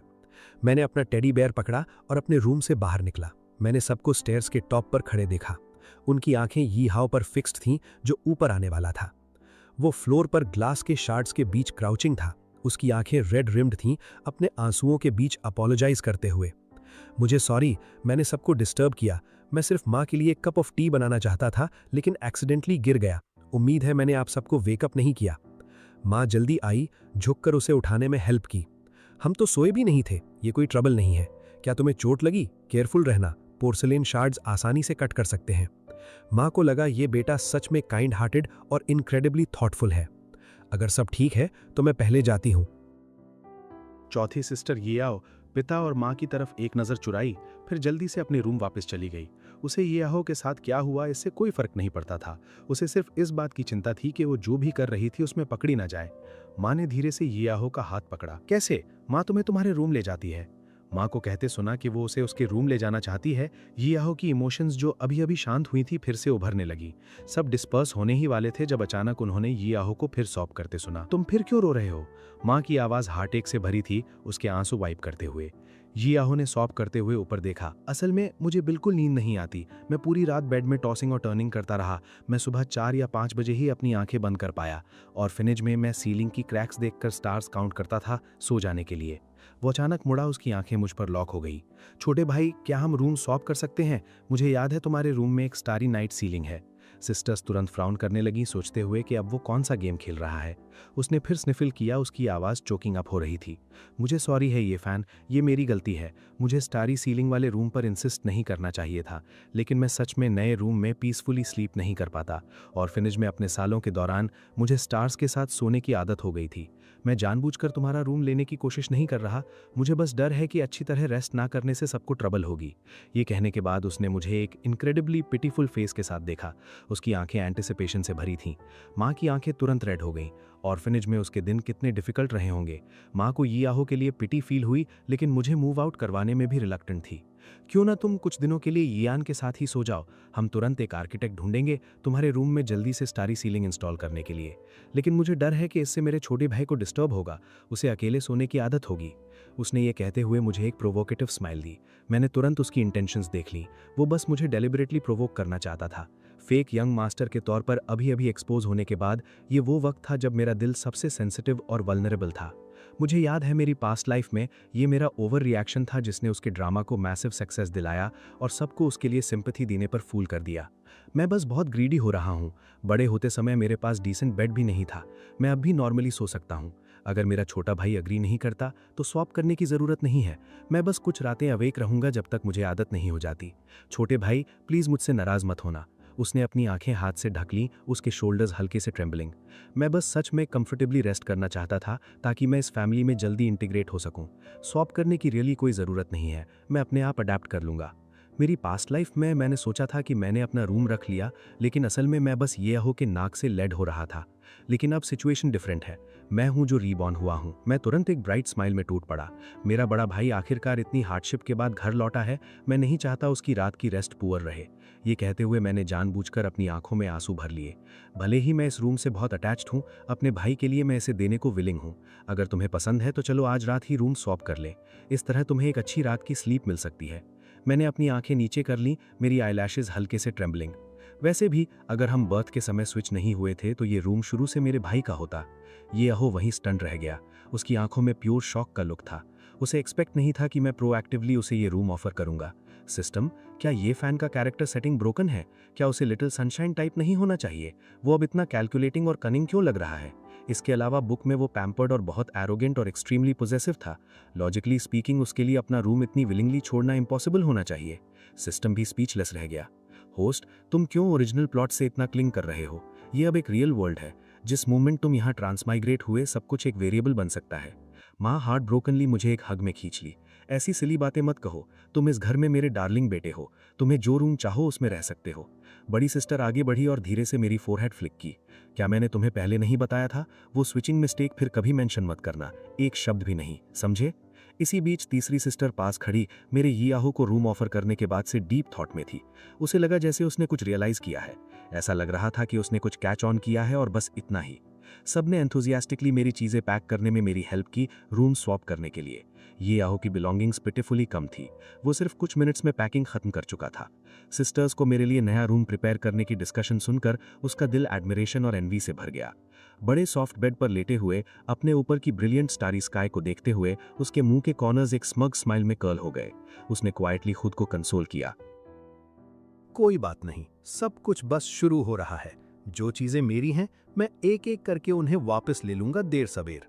इसी बीच दूसरी तरफ मैं एक ट्यून हमिंग कर रहा था अपने न्यू रूम को डेकोरेट करते हुए। तीसरी सिस्टर ने एक लार्ज कार्डबोर्ड बॉक्स लेकर डोर पुश ओपन किया। मैंने हमारी एल्डेस्ट सिस्टर से इसके बारे में पहले ही डिस्कस कर लिया है। हम तुम्हारे लिए एक और भी ब्यूटीफुल स्टारी सीलिंग इंस्टॉल करेंगे, पुराने से मच लार्जर और मोर मैग्निफिसेंट। उसने बॉक्स खोला। काउंटलेस स्टार्स उसकी आंखों की टेंडरनेस को रिफ्लेक्ट कर रहे थे। जब सब अरेंज हो गया, पूरा रूम बिल्कुल नया लग रहा था, मेरे फेमिलियर वार्म एटमॉस्फेयर से भरा हुआ। मैं अपने न्यू रूम में बेड पर लेटा, अपने ऊपर की इवन वास्टर स्टारी स्काई को देखते हुए। मेरे बगल का फोन स्क्रीन अचानक लिट अप हुआ। मैंने इसे चेक करने के लिए खोला। ये चौथी सिस्टर का एक मैसेज था। कल सुबह उठ जाना, सिस्टर याओ तुम्हें नया फर्नीचर खरीदने ले जाएगी। मुझे बताना तुम्हें क्या पसंद है और वो सब का पेमेंट करेगी। बहुत सुबह से सिस्टर याओ मुझे फर्नीचर सेंटर ले गई। वो एक्सट्रीमली एक्साइटेड थी। रास्ते भर मैं अपनी आइडियाज के बारे में चर्पिंग करना बंद नहीं कर सका। असल में रूम में सब कुछ पहले से था, लेकिन मैं बस एक नया सेट स्विच करना चाहता था। सिर्फ सोफा और डेस्क बदलना ही काफी होगा। जहां भी मैं देखता, हर तरह के वुडन फर्नीचर थे। मिनिमलिस्ट से क्लासिक स्टाइल्स तक सब कुछ था। छोटे भाई, इस सोफा सेट के बारे में क्या सोचते हो? सिस्टर याओ ने एक dark grey leather sofa set की तरफ इशारा किया। मैंने तुरंत सिर हिलाया। ये सोफा सच में ब्यूटीफुल है, लेकिन ये मेरे न्यू रूम की स्टाइल से मैच नहीं करता। मुझे कुछ और देखने दो। इंटरनली मैं उसके टेस्ट को हार्शली क्रिटिसाइज कर रहा था। सिस्टर याओ का एस्थेटिक सेंस इतना स्टिफ है, लेकिन क्योंकि वही पेमेंट कर रही है, मैं क्वाइट रहूंगा और इसे जाने दूंगा। जब हम दोनों एंग्रॉस्ड होकर देख रहे थे, एक थोड़ी फोर्स्ड वॉइस अचानक गूंजी। ये फैन? सिस्टर याओ, क्या कोइंसिडेंस है? क्या आप दोनों भी फर्नीचर खरीद रहे हो? ये यी हाउ निकला। वो एक सिंपल डार्क सूट पहने था। जब वो पहली बार घर आया था, उससे काफी डिफरेंट लग रहा था। उसे ब्रांड नेम स्टोर्स में शॉपिंग जाना था, लेकिन ड्राइवर से सुनने के बाद कि सिस्टर याओ मुझे फर्नीचर सेक्शन ले गई, उसने तुरंत अपनी कार घुमा ली हमारा पीछा करने के लिए। ये हिपोक्रेटिक रेस्टलेस घोस्ट की तरह हमारा पीछा क्यों कर रहा है? मुझे जल्दी से चीजें पिक करके यहाँ से निकलना होगा। सिस्टर याओ मेरे कान के पास झुककर विस्पर करने लगी। तुम हमारे छोटे भाई से क्या सीक्रेट विस्पर कर रही हो सिस्टर याओ? क्या कुछ है जो मुझे सुनने की परमिशन नहीं है? यी हाओ ने हमें एक इनोसेंट फेस के साथ देखा। सिस्टर याओ ने कोल्ड इंडिफरेंस के साथ जवाब दिया, उसके सवाल को पूरी तरह इग्नोर करते हुए। यी हाओ इतनी आसानी से गिव अप करने वाला नहीं था। वो हमारे पीछे क्लोजली फॉलो करता रहा और फिर एक पिटीफुल वॉइस में बोला, सिस्टर याओ, मैं भी अपना न्यू रूम डेकोरेट कर रहा हूँ, लेकिन यहाँ का फर्नीचर बहुत एक्सपेंसिव है। उसने जानबूझकर एक मोमेंट के लिए हेजिटेट किया। उसकी आंखें सिस्टर याओ पर फिक्स्ड एक्सपेक्टेशन से भरी हुई। मुझे डिस्गस्ट फील करने से खुद को रोक नहीं सका। क्या वो बस सिस्टर याओ को कुछ मनी कॉफ अप करवाना चाहता है? क्या उसे नहीं दिख रहा वो उससे बात भी नहीं करना चाहती? कितनी थिक स्किन है उसकी। ऐसा नहीं है कि उसके पास मनी नहीं है। सिस्टर याओ ने ऐसा एक्ट किया जैसे उसका हिडन मीनिंग कैच नहीं किया। मेरे साथ सोफा स्टाइल्स डिस्कस करना जारी रखा। यी हाओ का एक्सप्रेशन तुरंत सावर हो गया, लेकिन उसने अभी भी क्विट करने से इनकार किया। हमारा पीछा करना जारी रखा। ये मॉडल कैसा है? बैठने पर बहुत सॉफ्ट फील होता है।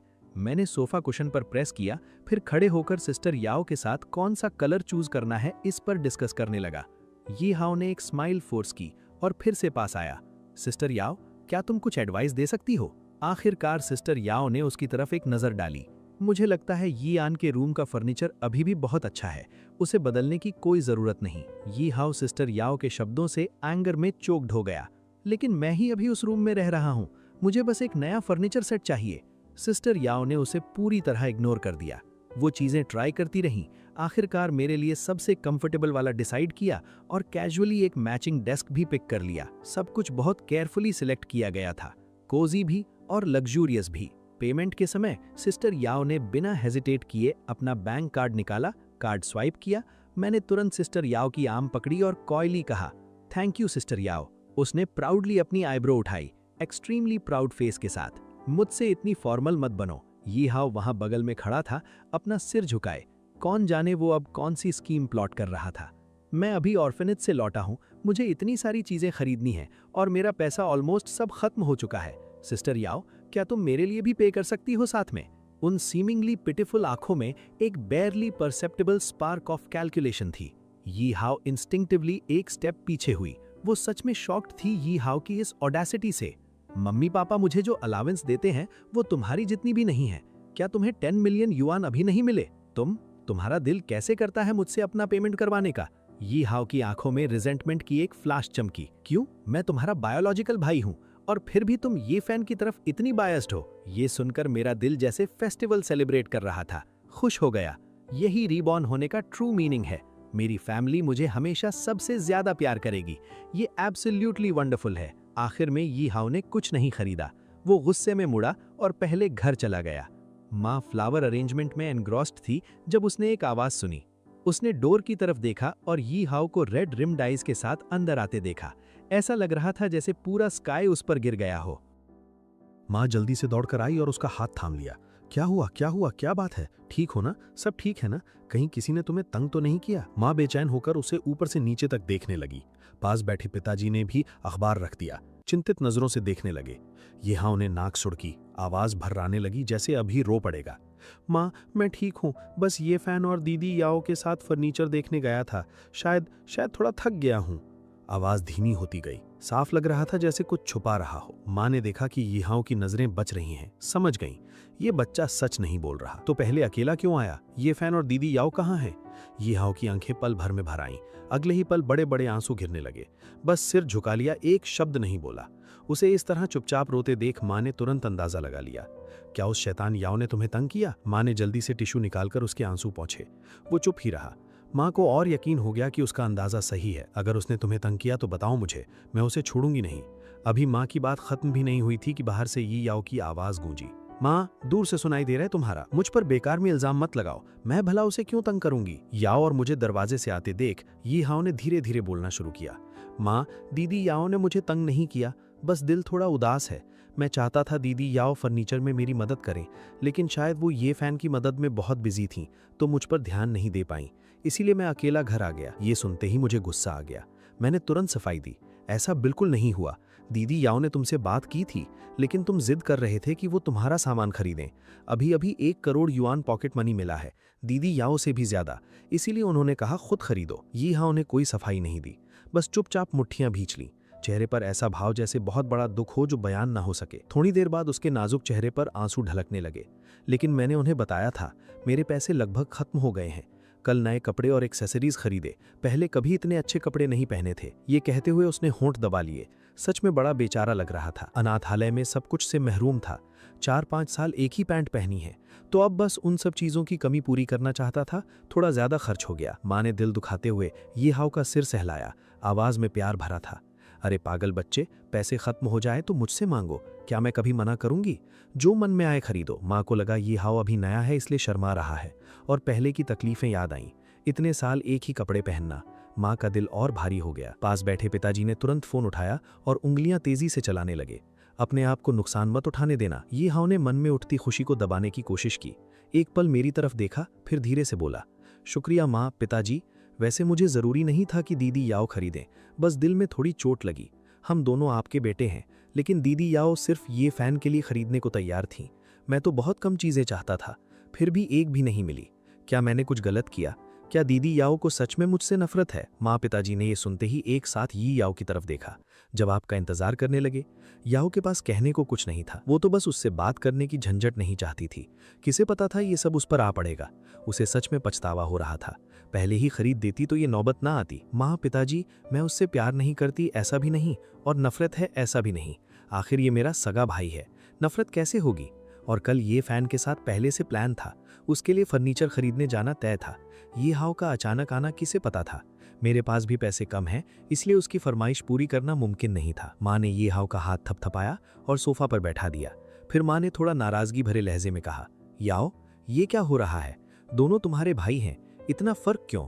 बड़ी दीदी होकर भाइयों का थोड़ा और ख्याल रखो। यी हाओ के चेहरे पर एक पल के लिए जीत की झलक आई, लेकिन फिर तुरंत वही बेचारा भाव वापस आ गया। माँ, कोई बात नहीं, मैं दीदी याओ को बिल्कुल दोष नहीं देता। मैं तो 2 दिन से आया हूँ, परिवार से अभी ज्यादा जान पहचान नहीं हुई।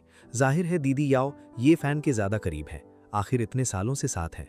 मैं तो अभी नया हूँ। वो बीच में रुक गया। दीदी याओ कुछ बोलने ही वाली थी कि पिताजी ने हाथ उठाकर रोक दिया। याओ, खर्च के लिए पैसे कम पड़े तो माँ पिताजी से मांगो, लेकिन बाहर जाओ तो दोनों भाइयों का ध्यान रखो। चाहे जान पहचान हो या ना हो तुम सब एक ही घर के, समझी? समझ गई। याओ तुरंत जरा उत्साह में आ गई। तो क्या मेरा पॉकेट मनी बढ़ेगा? भाई को अभी अभी 1 करोड़ मिला और सब खर्च होने पर और मांग सकता है, जबकि मुझे महीने में सिर्फ 20 लाख मिलते हैं। उससे क्या होगा? इस पूरे घर में सबसे गरीब तो मैं हूं। ये कहते हुए उसने बेचारे से चेहरे के साथ पिताजी की तरफ हाथ बढ़ा दिया। उसकी ये गिड़गिड़ाहट देख सब हंस पड़े। पिताजी ने हल्के से उसकी हथेली पर मारा, फिर प्यार से झिड़की दी। नाटक बंद करो, अपने भाई से कंपेयर करते शर्म नहीं आती? बाकी बहनों को भी उतना ही देता हूँ, तुम सब बड़े हो, अपनी मेहनत से कमाओ, समझी? बड़ी दीदी अभी ग्रेजुएट भी नहीं हुई, लेकिन मेरे साथ कंपनी संभालना सीख रही है। दूसरी बहन मेडिकल फील्ड में लगी है, तीसरी एंटरटेनमेंट इंडस्ट्री में नाम कमा चुकी है। और तुम घर पर बैठकर बस गेम्स खेलती रहती हो। कुछ ढंग का करो, पैसे क्या आसमान से गिरते हैं? चारों में से चौथी सबसे बड़ी सिरदर्द है। पास में काम कर रही बड़ी दीदी ने नजर उठाई, हल्के से गोल्ड रिम्ड चश्मा ठीक किया। याओ, क्यों ना कंपनी में आकर मेरी मदद करो? हर महीने 30 लाख सैलरी मिलेगी। क्या क्या कियो? सिर्फ 30 लाख? नहीं जाना, बिल्कुल नहीं। याओ के चेहरे पर साफ हिकारत थी।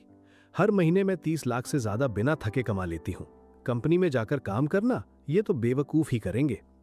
बड़ी दीदी ने चौथी की बड़बड़ाहट को नजरअंदाज किया, सीधे मेरे पास आई, धीरे से मेरे बाल सहलाए, आवाज में ढेर सारा प्यार था।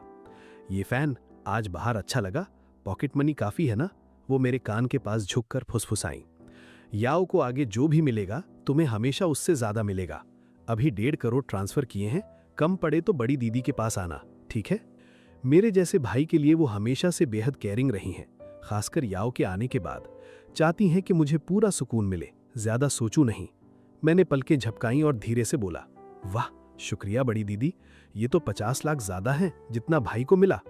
मैंने मुंह पर हाथ रख लिया, खुशी छुपाई नहीं जा रही थी। सारी दीदियां मेरे इर्द गिर्द थीं। याओ अंदर से जल रहा था ईर्ष्या से, लेकिन चेहरे पर वही बेचारा भाव बनाए रखा। कल माँ तुम्हें नया फर्नीचर लेने ले जाएगी। याओ की दयनीय हालत देख माँ ने दिल दुखाते हुए तसल्ली दी। याओ ने आज्ञाकारी बच्चे की तरह सिर हिलारा और धीरे से बोला, जी माँ। माँ, परसों से स्कूल शुरू होता है, कल फर्नीचर के साथ साथ स्कूल का सामान भी ले लें? बिल्कुल, कुछ बैग्स भी देखेंगे। ये फैन, तुम भी चलोगे ना? काफी दिनों से नया बैग नहीं मिला तुम्हें। माँ याओ को समझाते समझाते मेरा भी ख्याल रख रही थी। डर था कि मैं उपेक्षित न महसूस करूं। हाँ जरूर, कल एक नई वॉच भी देखनी है। मैं मुस्कुराया और चौथी दीदी की तरफ झुककर सिर टेढ़ा किया। दोनों हाथों से सिर के ऊपर हार्ट बनाया। आज फर्नीचर चुनने में मदद के लिए शुक्रिया चौथी दीदी। याओ ने मेरा प्यारा मुस्कुराता चेहरा देखा, बेबस होकर हल्की सी मुस्कान आ ही गई। माँ पिताजी की डांट से जो खींच थी, सब छूमंतर हो गई।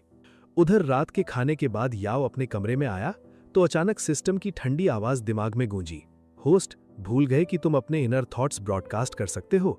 ये फीचर इतना भूलने लायक है? अरे नहीं, थॉट ब्रॉडकास्ट का ख्याल ही नहीं आया मुझे। आज दिमाग बिल्कुल काम नहीं कर रहा था। अरे सिस्टम, मैं भूल गया, तुमने भी याद नहीं दिलाया दोपहर को। अगर बोलने की जगह इनर थॉट्स यूज करता, नतीजा जरूर बेहतर होता। मुंह से बोलने पर कुछ बातें अजीब लगती हैं। सिस्टम ने ब्लेम लेने से साफ मना कर दिया। होस्ट चाहता है सब मैं करूं, तो मेरे बाउंड होने का फायदा क्या है? अपने वादे मत भूलो। शायद पहले थॉट ब्रॉडकास्ट काम नहीं करता था, इसलिए अनजाने में इग्नोर करने की आदत पड़ गई।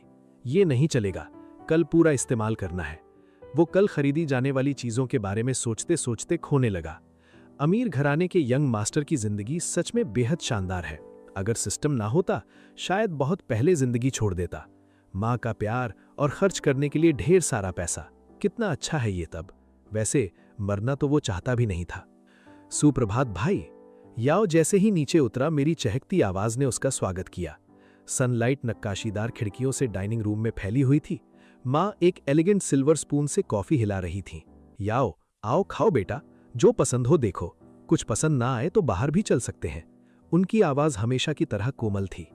बाद में क्या क्या लेना है सोचा? मैंने मुंह पोंछा, आवाज हल्की थी। सुना है किसी ब्रांड का लिमिटेड एडिशन वॉच आया है, बाद में देखने चलेंगे। ठीक है, पहले घर का फर्नीचर निपटाते हैं, फिर चलेंगे। माँ अभी भी कल की बात में थी। याओ को फर्नीचर ना मिलने का मलाल। याओ के दिल में गर्बाहट आई।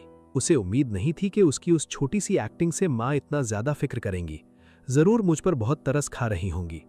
जी माँ, मैं आपके लिए एक टाई भी चुनने का सोच रहा हूँ। अरे वाह, बहुत अच्छा, तो इंतजार रहेगा। याओ की इस सोच ने माँ को बहुत खुश कर दिया। ये फैन कहाँ खो गए बेटा? माँ की आवाज ने मुझे वापस खींचा। मैंने पलकें झपकाई। सोच रहा था आपके लिए क्या गिफ्ट लूं। भाई टाई दे रहे हैं तो मैं भी टाई दूंगा। बड़े भाई जैसा बनना है मुझे। मैंने माँ को बड़ी मासूम आंखों से देखा। नाश्ते के बाद हम तीनों स्ट्रेच लिंकन में बैठकर सीधे मॉल की तरफ निकल गए। याओ ने हल्के ग्रे कैजुअल आउटफिट पहना था, चेहरे पर बड़ी सलीकेदार मुस्कान थी। जबकि मैं कार के दरवाजे से टिककर बाहर की चहल पहल देख रहा था। दिमाग बहुत दूर भटक गया था। याद है पिछले जन्म में भी हम कुछ बार इस तरह शॉपिंग पर निकले थे, लेकिन हर बार कड़वाहट में खत्म हुआ। जब भी कुछ खरीदते, याओ मेरी पसंद की चीजें देखकर खुद भी पसंद करने का नाटक करता, फिर माँ के सामने ग्रीन टी बनकर कहता, अगर छोटे भाई को पसंद है तो मैं छोड़ देता हूँ। लेकिन मुझे यकीन है याओ के दिल में वो चीजें उतरी होती थीं।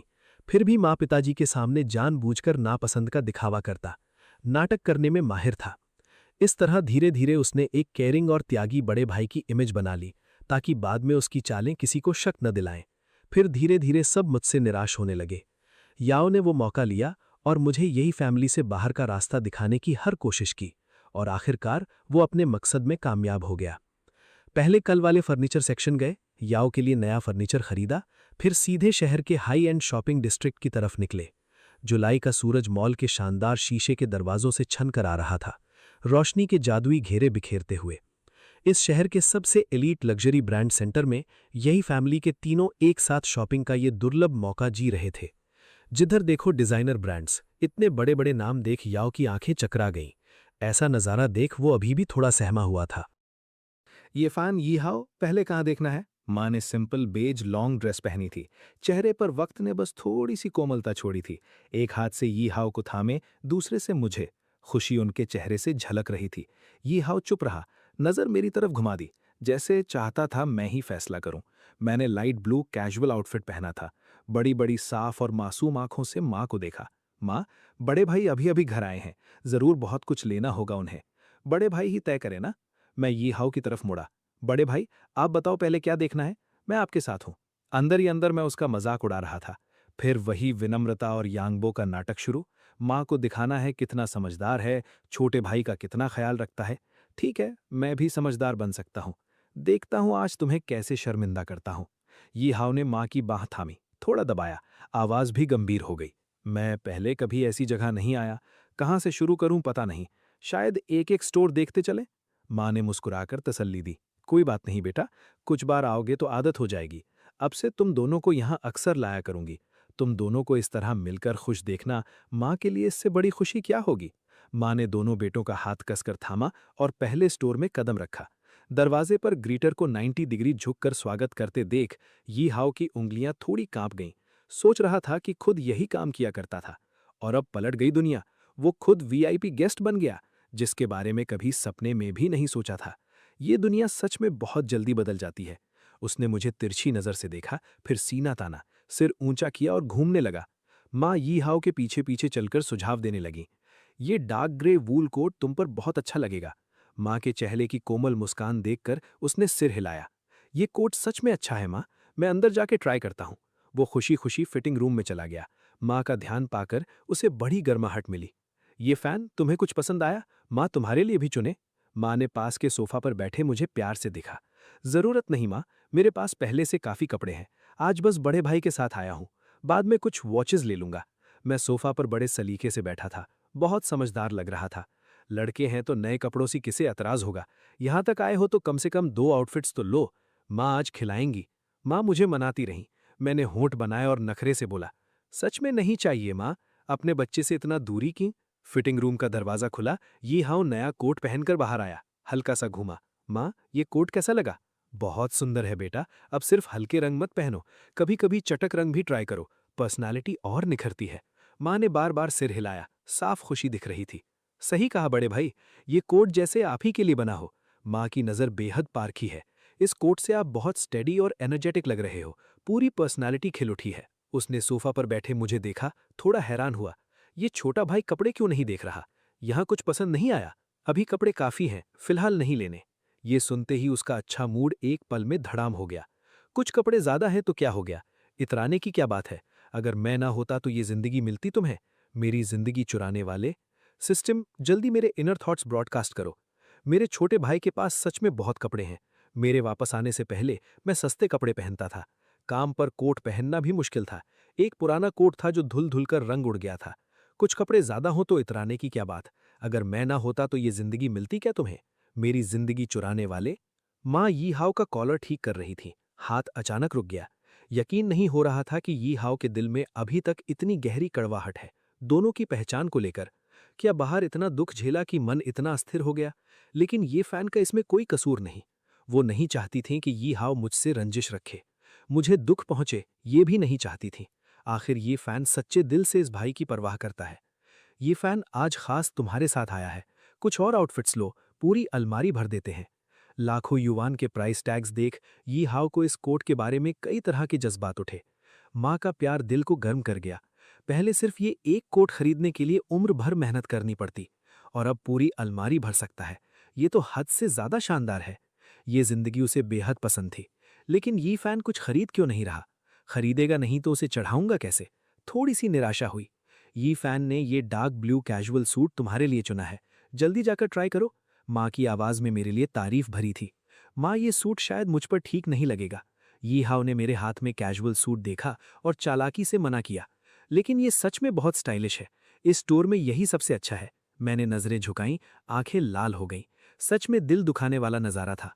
माँ ने हल्के से भौएं चढ़ाईं। ट्राई भी नहीं किया, कैसे पता चला नहीं लगेगा? उन्होंने मेरा हाथ थपथपाया। उदास न हो। यी हाओ माँ और मेरी ये करीबी देख रहा था। ईर्ष्या में उसके नाखून हथेली में धंस गए, फिर भी चेहरे पर अच्छी मुस्कान बनाए रखी। माँ, ये सूट शायद छोटे भाई की पसंद का स्टाइल है, थोड़ा ज्यादा चटीकला है, मुझ पर सच में सही नहीं लगेगा। आवाज में ठीक उतनी ही शिकायत थी जितनी चाहिए। दरअसल माँ को भी पता था ये सूट यी हाओ पर नहीं जचेगा, लेकिन मैंने इतनी मेहनत से चुना था। एक नज़र में पता चल जाता था ये मेरी सबसे पसंदीदा स्टाइल है। ये फैन बस अपने बड़े भाई को सबसे अच्छी चीज़ देना चाहता था। ये सोचा ही नहीं कि सच में उस पर जचेगा या नहीं। माँ सच में चाहती थी यी हाओ ट्राई करे, चाहती थी वो मेरी सच्चाई महसूस करे, दोनों का भाईचारा और गहरा हो, मेरा दिल टूटे, ये नहीं चाहती थी। कोई बात नहीं, भाई को पसंद नहीं तो जरूरी नहीं। मैंने निराश होकर सिर झुका लिया। ऐसा नहीं है कि पसंद नहीं। यी हाओ को अचानक होश आया। माँ अभी देख रही हैं, इतना साफ मना नहीं करना चाहिए था। शुक्रिया ये फैन, अभी जाके ट्राई करता हूँ। ये बेहतर है। ये तुम्हारे छोटे भाई के दिल की बात है। यी हाओ के रवैये में बदलाव देख माँ को बड़ी राहत मिली। मैं माँ को सोफा पर बैठाकर यी हाओ का इंतजार करने लगा। मुझे अच्छी तरह पता था ये यी हाओ की स्टाइल नहीं है, मैंने जानबूझकर किया। पिछले जन्म का थोड़ा सा बदला। पिछले जन्म में जब मैं कपड़े चुनता था, उसकी हरकतों से मुझे कोई असली नुकसान तो नहीं हुआ, लेकिन वो सच में बड़ा खिजाने वाला था। फिटिंग रूम का दरवाज़ा खुला। यी हाओ बड़े अजीब से अंदाज में बाहर आया। क्या बहुत अजीब लग रहा है, शायद उतार दूं। शर्मिंदगी से उसने सूट खींचा। ये कैजुअल सूट पहनकर वो हर तरह से बेढंगा महसूस कर रहा था। लग रहा था ये सूट उस पर बिल्कुल नहीं जचता, बस उतारना था। बड़े भाई, बहुत हैंडसम लग रहे हो, ये भी ले लेते हैं ना? मैंने उसे बड़ी मासूम और अनजान नज़रों से देखा, लेकिन अंदर से हंसी नहीं रुक रही थी। उसका अजीब और अकड़ा हुआ चेहरा सच में बड़ा मज़ेदार था। अपनी इमेज बचाने के लिए दांत भींच कर वो सूट पहने खड़ा था, जो उसे सबसे ज्यादा नापसंद है। अंदर से जल भुन रहा होगा। बिल्कुल सही। माँ उठी और यी हाओ के चारों तरफ घूम कर देखा, कॉलर भी ठीक किया। सही है, यी हाओ, कभी कभी स्टाइल बदलना अच्छा होता है। तुम और यी फैन दोनों इस घर के यंग मास्टर्स हो, अभी जवान हो तुम दोनों, थोड़े स्टाइल में रहो तो क्या बुरा है। यी हाओ फौरन फिटिंग रूम में घुस गया। माँ की नरमी के सामने मना करने का कोई रास्ता नहीं था। ठीक है, ले लो, ज्यादा से ज्यादा अलमीरा में पीछे डाल देगा, पहनेगा कभी नहीं। कपड़े देखने का मन बिल्कुल नहीं रहा। माँ के पेमेंट करते ही ग्रुप अगले स्टोर की तरफ निकल गया। इस तरह कई क्लोथिंग स्टोर्स में घूमते रहे। यी हाओ ने कहा कपड़े काफ़ी हो गए, अब टाइज देखनी है। इस बार सिर्फ समझदार दिखने के लिए नहीं, सच में माँ के लिए कुछ गिफ्ट लेना चाहता था। माँ दोनों बीटों को टाइज के स्पेशलाइज्ड काउंटर पर ले गईं। तरह तरह के रंगों की टाइज में नजरें घूमने लगीं। माँ, यहाँ तो कितने डिज़ाइंस हैं। यी हाओ की आवाज़ में हल्की सी उत्तेजना थी। मैंने भी चुनना शुरू किया। एक डार्क ग्रे टाई उठाई, जिस पर बेहद नाजुक और सुंदर कढ़ाई थी। माँ, ये टाई बहुत सुंदर है, आपको ज़रूर पसंद आएगी। माँ ने टाई ली, उंगलियां मुलायम कपड़े पर फेरीं। बहुत पसंद आई, शुक्रिया यी फैन। यी हाओ किनारे दबकर खड़ा था। माँ और मेरी ये अपनापन देख दिल में कड़वाहट उठी। माँ के दिल में एक ही बेटा क्यों नहीं हो सकता, और वो बेटा मैं क्यों नहीं? वो आराम से आगे बढ़ा। थोड़ी देर बाद उसकी नज़र एक डीप नेवी ब्लू टाई पर ठहर गई। उस पर एलिगेंट पैटर्न्स थे, माँ के कंपोज्ड अंदाज से बिल्कुल मेल खाती। उसने टाई उठाई और जल्दी से माँ के पास आया। माँ, मुझे लगता है ये टाई आपके कैरेक्टर पर बिल्कुल सही है, एक बार देखिए, ये पहनकर आप बेहद अथॉरिटेटिव लगेंगी। माँ ने यी हाओ की चुनी टाई ली और मिरर के सामने खुद पर लगाकर देखा। सच में बहुत सूट करती है। यी हाओ, तुम्हारी पसंद कमाल की है। यी हाउ के दिल की कड़वाहट पल भर में गायब हो गई। जैसा सोचा था, मेरी चुनी टाई माँ पर यी फैन की टाई से कहीं ज्यादा जचती है। दोनों अलग अलग स्टाइल की लेकिन सुंदर टाइज देख माँ की मुस्कान रुकने का नाम नहीं ले रही थी। मेरे दोनों बेटे सच में बहुत समझदार हैं। हम दोनों को इतना सेंसिबल देख वो खुशी शब्दों में बयान नहीं कर पा रही थी। इन दोनों को पैक कर दो, उन्होंने स्टाफ को इशारा किया पेमेंट के लिए। मैंने जल्दी से रोका, जरूरत नहीं माँ, ये हमारी तरफ से गिफ्ट है तो हम ही देंगे। यी हाउ ने भी सिर हिलाया और हम दोनों साथ चेकआउट की तरफ बढ़े। पेमेंट करते वक्त मैं मन में हिसाब लगा रहा था, यी हाउ की चुनी टाई सच में माँ पर ज्यादा अच्छी लगती है, ये तो नॉर्मल है। लेकिन मेरी चुनी टाई भी कोई बुरी नहीं, माँ पर उतनी परफेक्ट फिट नहीं जितनी उसकी, लेकिन माँ इसे भी बेहद प्यार करेंगी। माँ को टाई नहीं, मेरी सच्चाई पसंद आती है। जब माँ इस थोड़ी सी बेमेल टाई पहनकर बाहर जाएंगी, लोग जरूर पूछेंगे, ये मेरी अपनी छोटी सी चाल है। मैं चाहता हूँ सब देखें माँ मुझ पर कितना प्यार लुटाती हैं। हम तीनों ने काफी कुछ इकट्ठा कर लिया था। पेमेंट के बाद मैं और चीजें देखने लगा। इस बार एक ब्लैक बेल्ट चुना और 2 पेयर्स एक्सक्विजिट कफलिंग्स। ये पिताजी और दीदियों के लिए गिफ्ट्स हैं, मुझे यकीन है उन्हें बेहद पसंद आएंगे। माँ ने मेरी ये हरकत देखी और दिल गर्म हो गया। यी फैन सच में बड़ा हो गया, परिवार का इतना ख्याल रखता है। उधर पास में एक्सेसरीज देख रहे यी हाउ की नज़र मेरे हाथ में गिफ्ट्स पर टिक गई।